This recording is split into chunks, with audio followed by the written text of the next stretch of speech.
Salams and welcome. I'd like to share with you some wonderful words of wisdom, not only for Jummah or a Friday, but this words of wisdom applies every single day, wherever you are and in what situation you are. Thank you to my friend Soligani for sharing these wonderful words of wisdom. Sometimes it is the smallest decisions that can change your life forever. Have you ever wondered sometimes that in certain situations, we make simple, quick decisions and then we regret it. And sometimes we make quick decisions and we benefit from it. And we say, wow, I didn't even think much about that. But wow, look at the benefit that arose out of it. I thought it was a small thing. So remember that we all come to cross, not across a fork in our life. Every human being comes through a fork. A fork is a Y-shaped structure. That means you're traveling around the road and then you can go right or you can go left. You need to make a decision. Do you go left or do you go right? And the only way to make a best decision is to get as much information as you can. Information from your own brain, information from your experience, information from those who are near and close to you, who you love and trust and you respect, and they will keep your decision making confidential. Don't ask the whole dunya for advice. If you ask the whole world for advice, then you will be totally lost. Stay focused, stay mentally strong, ask a few people. Then if you're still confused, you open the Musalla, you pray to Allah subhanahu wa ta'ala, for He is the best of deciders and He is the best to guide us. Because sometimes we may make a decision and we think, that's a small thing, what's a big deal? I just did this.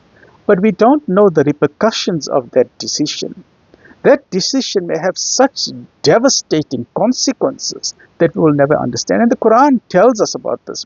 Because there are some people, for example, let's take a simple example, which is that of adultery.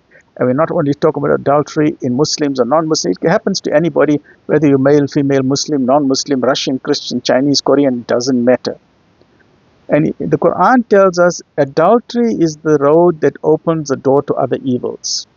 That means you may think that that small decision of adultery was a small thing and you forgot about it. Khalas, end of the story. Or maybe you went to a prostitute and you're not supposed to do that and khalas, finish. You enjoyed, you had your fun.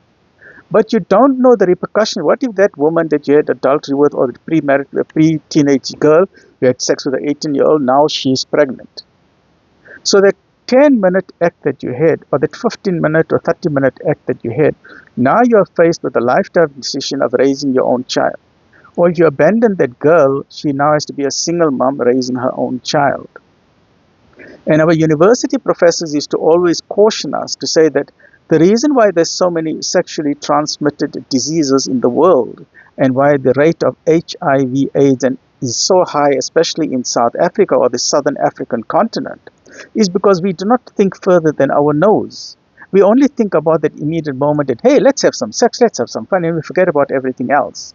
We don't understand, and many people, unfortunately or sadly, are very ignorant. They don't even use condoms or any other protective measures. But Islam tells us, and many religions tells us, whether it is Islam, whether it is Christianity, or so many other religions that say that premarital sex and extramarital sex is not allowed.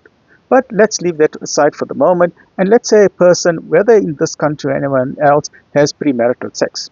The girl gets pregnant, what does a boy do? In 80% of the cases, especially in this country, the boy runs away. And the girl is left to care and fend for the children. We heard of very sad stories where 13-year-old girls are pregnant. The boy is nowhere to be seen. That boy made a decision on a spur of the moment.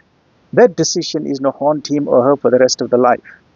If that girl decides to have an abortion or pressure from the family to have an abortion, that abortion is going to affect her for the rest of her life.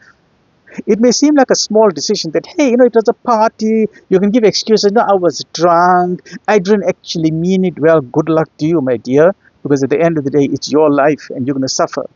So don't make rash decisions, don't make stupid decisions that are going to affect you for the rest of your life.